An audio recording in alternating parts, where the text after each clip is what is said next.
Hi students वर्तमान आमे केंद्र कार्यपालिका विषय राष्ट्रपति क्षमता विषय पढ़ा।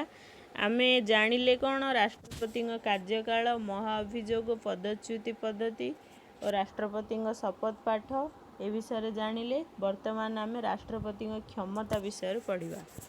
राष्ट्रपति वास्तव में क्यों क्यों क्षमता अच्छे आस आज आम जाना। राष्ट्रपति साधारणतः 8टी क्षमता थाए। राष्ट्रपति साधारणतः 8टी क्षमता अच्छी। एक प्रशासनिक क्षमता, एक प्रशासनिक क्षमता, 2 सामरिक क्षमता, 3 कूटनैतिक क्षमता, 4 व्यवस्थापिका क्षमता, 5 अर्थ संपर्कित क्षमता, 6 न्यायिक क्षमता, 7 विविध क्षमता और 8 जरूरीकालीन क्षमता। यही 8टी क्षमता को आम गोटे गोटे करी आलोचना करवा। आम प्रथम देखा प्रशासनिक क्षमता। प्रथम आसिया प्रशासनिक क्षमता। प्रशासनिक क्षमता कहले तुमे जानिछ राष्ट्रपति कार्यपालिकार वास्तव मुख्य होई नथिबारु से निजे प्रत्यक्ष भाव में कौन से प्रशासनिक क्षमता प्रयोग करि पारंती नाही। ताहेले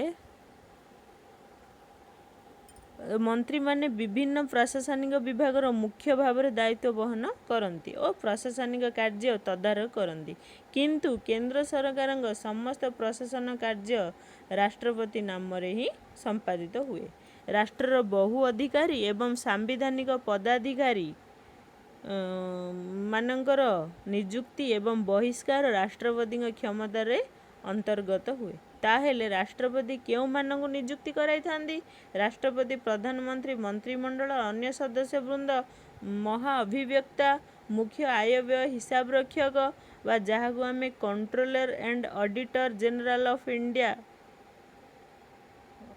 कहू तांकु यह छड़ा से सर्वोच्च न्यायालय मुख्य न्यायाधीश और अन्य न्यायाधीश वृंद को नियुक्ति दे थांती। या छड़ा राज्यर उच्च न्यायालय मानकर मुख्य न्यायाधीश और अन्य न्यायाधीश वृंद मानक मध्य नियुक्ति दे थांती। या छड़ा राज्यपाल केंद्र लोकसेवा आयोगर अध्यक्ष सदस्य वृंद अर्थात अर्थ आयोगर अध्यक्ष और सदस्य वृंद, निर्वाचन आयोगर मुख्य आयुक्त एवं अन्य आयुक्त माने, सरकारी भाषा व ऑफिशियल आयोगर सदस्य वृंद, अनुसूचित जाति जनजाति पछुआ वर्ग और संख्या लघु आयोजनर आयोगर अध्यक्ष और सदस्य वृंद मानक नियुक्ति कराई थांती। मन रख राष्ट्रपति से ही दलर नेता को नियुक्ति करती जो दलर संख्या गरिष्ठता हासिल होता है। किंतु केतेबेले झूला संसद हुए। झूला संसदर अर्थ कौन। झूला संसद है कौन सी गोटे राजनैतिक दल संख्या गरिष्ठता हासिल न करि पारिले ताहेले ताकू झूला संसद बोली कुहा जाए। सेतेबेले से सरकार गठन करने को प्रयास करथांती। किंतु सेतेबेले से सरकार गठन करने को प्रयास करती और भिन्न भिन्न व्यक्ति निज सपक्ष रे संख्या गरिष्ठता दाबी करी राष्ट्रपति निकट रे प्रधानमंत्री रूप में निज दाबी उपस्थापन करती। यही अस्वाभाविक परिस्थिति रे राष्ट्रपति प्रधानमंत्री चयन रे एक निर्णायक भूमिका ग्रहण करिथांती। से यही क्षेत्र रे तांकर बुद्धि विवेक विचार शक्ति तांकर अभिज्ञता प्रयोग करी से व्यक्ति को विश्वास हुए कि कार्य करि परिबे तांको प्रधानमंत्री रूपे निर्वाचित करिथांती। प्रधानमंत्री नियुक्ति पर राष्ट्रपति तांकर अन्य मंत्री मानक नियुक्ति दे प्रदान करिथांती। समस्त को तांकर पद और गोपनीयता को शपथ मध्य करांती। तापर आम पढ़िया सामरिक क्षमता। सामरिक क्षमता कौन देख। राष्ट्रपति होचंदी देशर प्रतिरक्षा बाहिनीर सर्वोच्च सेनाध्यक्ष बा सुप्रीम कमांडर। से जल स्थल और आकाश बाहिनीर मुख्य सेनाध्यक्ष मानक नियुक्ति दे थांती। कूटनैतिक क्षमता। कूटनैतिक क्षमता कहले ଆମ ଦେଶ ଏବଂ ଆମ ଦେଶର ନାଗରିକମାନଙ୍କର ସ୍ୱାସ୍ଥ୍ୟର ସୁରକ୍ଷା ପାଇଁ ବିଭିନ୍ନ ପ୍ରକାର କୂଟନୈତିକ ପ୍ରତିନିଧି ଯେପରିକି ରାଷ୍ଟ୍ରଦୂତ କିମ୍ବା ଉଚ୍ଚ ଆୟୁକ୍ତ ବା ହାଇ କମିଶନରଙ୍କୁ ମଧ୍ୟ ନିଯୁକ୍ତି ଦେଇଥାନ୍ତି। ରାଷ୍ଟ୍ରପତି ଅନେକ ସମୟରେ ବିଦେଶ ଗ୍ରସ୍ତ କରି ବିଭିନ୍ନ ଦେଶମାନଙ୍କ ସହ ଉତ୍ତମ କୂଟନୈତିକ ସମ୍ପର୍କ ସ୍ଥାପନ କରିଥାନ୍ତି। ତାପରେ ବ୍ୟବସ୍ଥାପିକା କ୍ଷମତା ପଢ଼ିବା। ତୁମେ ଜାଣ ରାଷ୍ଟ୍ରପତି ହେଉଛନ୍ତି ସଂସଦର ଅବିଚ୍ଛେଦ୍ୟ ଅଙ୍ଗ। ରାଷ୍ଟ୍ରପତି ରାଜ୍ୟସଭା ଓ ଲୋକସଭାକୁ ନେଇ କେନ୍ଦ୍ରର ସଂସଦ ଗଠିତ।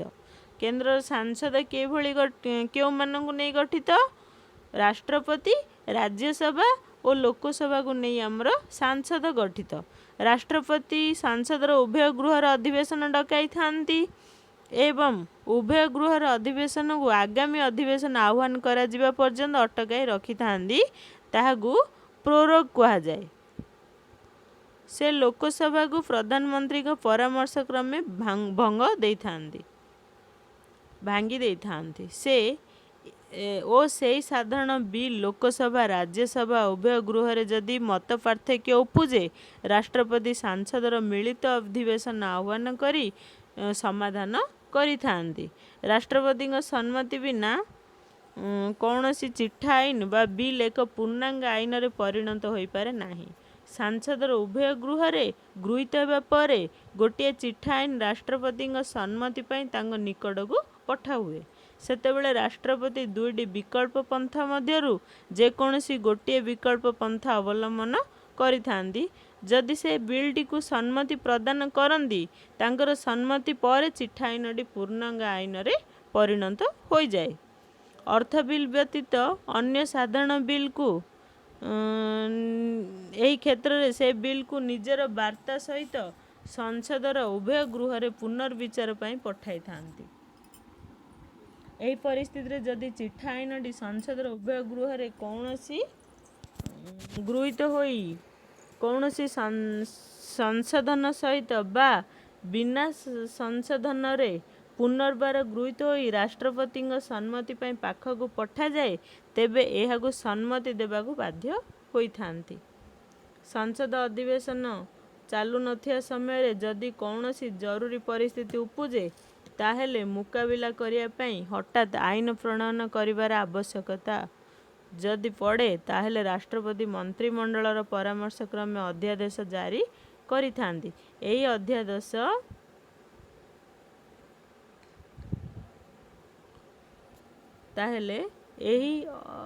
ଅଧ୍ୟାଦେଶଟି ଏକ ଅସ୍ଥାୟୀ ଆଇନ। ସଂସଦର ପରବର୍ତ୍ତୀ ଅଧିବେଶନରେ ମିଳିତ ହେବାର 6 ସପ୍ତାହ ମଧ୍ୟରେ ଅଧ୍ୟାଦେଶଟି ସଂସଦରେ ଗୃହୀତ ନ ହେଲେ ଏହା ସ୍ୱତଃ ଭାବରେ ଅକାମୀ ହୋଇଯାଏ। ଏହାଛଡ଼ା କେନ୍ଦ୍ର ସରକାର ଗଠନରେ ରାଷ୍ଟ୍ରପତି ସକ୍ରିୟ ଭାବରେ ଅଂଶଗ୍ରହଣ କରିଥାନ୍ତି। ତାଙ୍କର ଯଦି ହୃଦବୋଧ ହୁଏ ଯେ ଲୋକସଭାରେ ଆଙ୍ଗ୍ଲୋ ଇଣ୍ଡିଆନ ସମ୍ପ୍ରଦାୟର ଉଚିତ ପ୍ରତିନିଧି ହୋଇପାରି ନାହିଁ ତେବେ ସେହି ସମ୍ପ୍ରଦାୟର 2 ଜଣ ବ୍ୟକ୍ତିଙ୍କୁ ଲୋକସଭାର ସାଂସଦ ରୂପେ ମନୋନୀତ କରିପାରନ୍ତି। ସେହିପରି କଳା, ବିଜ୍ଞାନ, ସାହିତ୍ୟ ଆଦି କ୍ଷେତ୍ରରେ ପାରଦର୍ଶିତା ଲାଭ କରିଥିବା 12 ଜଣ ବ୍ୟକ୍ତିଙ୍କୁ ରାଜ୍ୟସଭା ମଧ୍ୟ ମନୋନୀତ କରିପାରିଥାନ୍ତି। ତାହେଲେ ଏବେ ପଢ଼ିବା ଅର୍ଥ ସମ୍ପର୍କିତ କ୍ଷମତା। ଅର୍ଥ ସମ୍ପର୍କିତ କ୍ଷମତା କହିଲେ କ'ଣ ବୁଝ? ବ୍ୟବସ୍ଥାପିକା। ଅର୍ଥ ସମ୍ପର୍କିତ କ୍ଷମତା କହିଲେ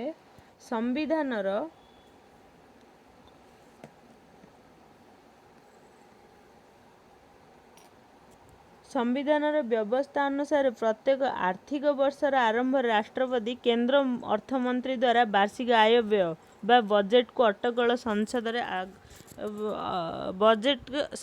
ଆଗତ କରିଥାନ୍ତି। ବାର୍ଷିକ ଆୟବ୍ୟୟର ହିସାବ ସଂସଦରେ ଅବଗତ କରାଇଥାନ୍ତି ବା ସଂସଦରେ ଆଗତ କରିଥାନ୍ତି। କୌଣସି ଅର୍ଥ ବିଲ୍ ବା ଅର୍ଥ ଚିଠା ଆଇନ ରାଷ୍ଟ୍ରପତି ତାଙ୍କର ବିନା ଅନୁମତିରେ ଲୋକସଭାରେ ଆଗତ ହୋଇପାରିବ ନାହିଁ। ରାଷ୍ଟ୍ରପତି ଭାବରେ ମୁଖ୍ୟ ହିସାବରକ୍ଷକ ଓ ମହାସମୀକ୍ଷକ ଅର୍ଥାତ୍ controller and auditor general report ସଂସଦରେ ଉପସ୍ଥିତ କରାଇଥାନ୍ତି। ଥାନ୍ତି ସେ ଅର୍ଥ ଆୟୋଗ ନିଯୁକ୍ତି କରନ୍ତି ଓ ଏହାର ରିପୋର୍ଟ ସାଂସଦରେ ଉପସ୍ଥାପିତ କରାଇଥାନ୍ତି। ଏହା ବ୍ୟତୀତ ଦେଶରେ ଯଦି ଆର୍ଥିକ ଅଭାବ ହୁଏ ତାହେଲେ ଜରୁରୀ ପରିସ୍ଥିତି ଓ ଆର୍ଥିକ ଜରୁରୀ ପରିସ୍ଥିତି ବା ଫାଇନାନ୍ସିଆଲ ଇମର୍ଜେନ୍ସି ଘୋଷଣା କରିଥାନ୍ତି। Financial emergency. ତାପରେ ଆସିଲା ଆମର ନ୍ୟାୟିକ କ୍ଷମତା। ନ୍ୟାୟିକ କ୍ଷମତା କହିଲେ ରାଷ୍ଟ୍ରପତି ମୃତ୍ୟୁଦଣ୍ଡାଦେଶ ଥିବା ଅଭିଯୁକ୍ତ ବ୍ୟକ୍ତିଙ୍କୁ ସେ କ୍ଷମା କରିପାରନ୍ତି ଏବଂ ଚାହିଁଲେ ତାର ଦଣ୍ଡ ମଧ୍ୟ କମ୍ କରିଦେଇପାରନ୍ତି। ଏହା ବ୍ୟତୀତ ଅନ୍ୟ ଅପରାଧୀମାନଙ୍କୁ ଦଣ୍ଡର ପରିମାଣକୁ କୋହଳ କରିଦେଇପାରନ୍ତି ଓ ସ୍ଥଗିତ ରଖିପାରନ୍ତି। ଆବଶ୍ୟକ ସ୍ଥଳେ ଜନସ୍ୱାର୍ଥରେ ସମ୍ମିଳିତ ଗୁରୁତ୍ୱପୂର୍ଣ୍ଣ ଆଇନଗତ ପ୍ରଶ୍ନ ଓ ସାମ୍ବିଧାନିକ ତର୍ଜମା ବିଷୟରେ ରାଷ୍ଟ୍ରପତି ସର୍ବୋଚ୍ଚ ନ୍ୟାୟାଳୟର ପରାମର୍ଶ ଲୋଡ଼ିପାରନ୍ତି। ବିବିଧ କ୍ଷମତା। ବିବିଧ କ୍ଷମତା କହିଲେ କେନ୍ଦ୍ର କାର୍ଯ୍ୟପାଳିକା କ୍ଷମତାରେ ରାଷ୍ଟ୍ରପତିଙ୍କୁ ବିବିଧ କ୍ଷମତା ପ୍ରଦାନ କରାଯାଇଛି। ଏହାକୁ ଏକ ପ୍ରକାର ଅବଶିଷ୍ଟ କ୍ଷମତା ମଧ୍ୟ କୁହାଯାଏ। କେନ୍ଦ୍ର ଲୋକସେବା ଆୟୋଗର ସଭ୍ୟ ସଂଖ୍ୟା ନିର୍ଦ୍ଧାରଣ କରିବା ଓ ରାଜ୍ୟପାଳଙ୍କ କାର୍ଯ୍ୟାବଳୀ ସର୍ବୋଚ୍ଚ ନ୍ୟାୟାଳୟର ଅଧ୍ୟାଦେଶ କାର୍ଯ୍ୟକାରୀ କରାଯିବା ପଦ୍ଧତି ଅନୁସୂଚିତ ଜାତି ଓ ଜନଜାତି ନିର୍ଦ୍ଧାରଣ କରିବା ପଦ୍ଧତି ଇତ୍ୟାଦି ବିଭିନ୍ନ ବିଷୟ ରାଷ୍ଟ୍ରପତି ଆବଶ୍ୟକ କରିଥାନ୍ତି। ରାଷ୍ଟ୍ରପତି ଅର୍ଥ ଆୟୋଗ ସରକାରୀ ଭାଷା ଆୟୋଗ ଅନୁସୂଚିତ ଅଞ୍ଚଳର ବିକାଶର ଅନୁଧ୍ୟାନ ପାଇଁ ନିଯୁକ୍ତି ଆୟୋଗ ଅନ୍ତଃରାଜ୍ୟ ପରିଷଦର ଇତ୍ୟାଦି ଗଠନ କରାଇଥାନ୍ତି। କେନ୍ଦ୍ରଶାସିତ ଅଞ୍ଚଳମାନଙ୍କ ପାଇଁ ରାଷ୍ଟ୍ରପତିଙ୍କର କେତେକ ସ୍ୱତନ୍ତ୍ର କ୍ଷମତା ଓ ଦାୟିତ୍ୱ ରହିଛି। ଅନୁସୂଚିତ ଜାତି ଜନଜାତି ଏବଂ ଅନୁସୂଚିତ ଅଞ୍ଚଳରେ ସର୍ବାଙ୍ଗୀନ ଉନ୍ନତି ସାଧନ ପାଇଁ ରାଷ୍ଟ୍ରପତି ବିଭିନ୍ନ ଦାୟିତ୍ୱମାନ ନିର୍ବାହ କରିଥାନ୍ତି। ଦେଶର ଆଳଙ୍କାରିକ ମୁଖ୍ୟ ହିସାବରେ ରାଷ୍ଟ୍ରପତି ପ୍ରତିବର୍ଷ ଜାନୁଆରୀ 26 ତାରିଖରେ ସାଧାରଣତନ୍ତ୍ର ଦିବସ ଉପଲକ୍ଷେ ଦିଲ୍ଲୀଠାରେ ଜାତୀୟ ପତାକା ଉତ୍ତୋଳନ କରି ସାମରିକ ଓ ବେସାମରିକ ବାହିନୀର ପ୍ୟାରେଡରେ ଅଭିଭାବକ ଗ୍ରହଣ କରିଥାନ୍ତି। ଜରୁରୀକାଳୀନ ପରିସ୍ଥିତି ବା ଆପତ୍ତିକାଳୀନ ପରିସ୍ଥିତି। ଜରୁରୀକାଳୀନ କ୍ଷମତାରେ ଜାତୀୟ ଜରୁରୀ, ରାଷ୍ଟ୍ରପତି ଶାସନ ଓ ଆର୍ଥିକ ଜରୁରୀ ପରିସ୍ଥିତି ଏହି ତିନୋଟି କ୍ଷମତା ରହିଛି। ଜାତୀୟ ଜରୁରୀ ପରିସ୍ଥିତି ବିଷୟରେ ପଢ଼ିବା। ଯେତେବେଳେ ରାଷ୍ଟ୍ରପତିଙ୍କର ହୃଦବୋଧ ହୁଏ ସମଗ୍ର ଭାରତବର୍ଷ ବା ଏହାର କୌଣସି ଅଞ୍ଚଳରେ ନିରାପତ୍ତା ଯୁଦ୍ଧ ବାହ୍ୟ ଶତ୍ରୁ ଆକ୍ରମଣ ବା ଦେଶ ମଧ୍ୟରେ ସଂଗଠିତ ବିଦ୍ରୋହ ଦ୍ୱାରା ସେତେବେଳେ ସେ ସମଗ୍ର ଦେଶରେ ସେହି ଅଞ୍ଚଳରେ ଜାତୀୟ ଜରୁରୀ ପରିସ୍ଥିତି ଘୋଷଣା କରିଦେଇପାରନ୍ତି। କେନ୍ଦ୍ର ମନ୍ତ୍ରିମଣ୍ଡଳର ସୁପାରିଶ କ୍ରମେ ରାଷ୍ଟ୍ରପତି 352 ଧାରାରେ ଜାତୀୟ ଜରୁରୀ ପରିସ୍ଥିତି ଘୋଷଣା କରିଥାନ୍ତି। ମନେ ରଖ ଏହି ଘୋଷଣାନାମାଟି ସାଂସଦର 1 ମାସ ମଧ୍ୟରେ ଅନୁମୋଦିତ ହେବା ଆବଶ୍ୟକ। ସାଂସଦର ଉଭୟ ଗୃହ ଦ୍ୱାରା ଅନ୍ୟାନ୍ୟ 2/3 ସଂଖ୍ୟା ଗରିଷ୍ଠ ଭୋଟ ଦେଇ ଅନୁମୋଦନ ହେଲେ ଜାତୀୟ ଜରୁରୀ ପରିସ୍ଥିତି ଘୋଷଣାନାମା 6 ମାସ ପର୍ଯ୍ୟନ୍ତ ବଳବତ୍ତର ରହେ। ଜାତୀୟ ଜରୁରୀ ପରିସ୍ଥିତି ଘୋଷଣା ହେଲେ ଭାରତର ପ୍ରଚଳିତ ସଂଘୀୟ ପ୍ରଚଳିତ ବ୍ୟବସ୍ଥା କ୍ଷୁର୍ଣ୍ଣ ହୋଇଯାଏ। କେନ୍ଦ୍ର ସରକାରଙ୍କର କ୍ଷମତା ସର୍ବବ୍ୟାପୀ ହୋଇଥାଏ। ରାଜ୍ୟ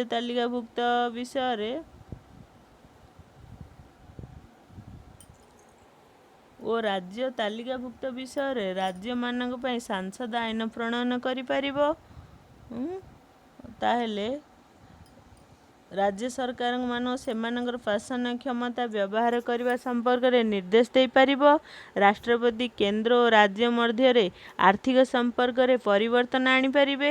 ଜାତୀୟ ଜରୁରୀ ପରିସ୍ଥିତି ଘୋଷଣା ହେବା ପରେ ନାଗରିକମାନଙ୍କୁ ସମ୍ବିଧାନର 19 ଧାରାରେ ପ୍ରଦତ୍ତ ସ୍ୱାଧୀନତା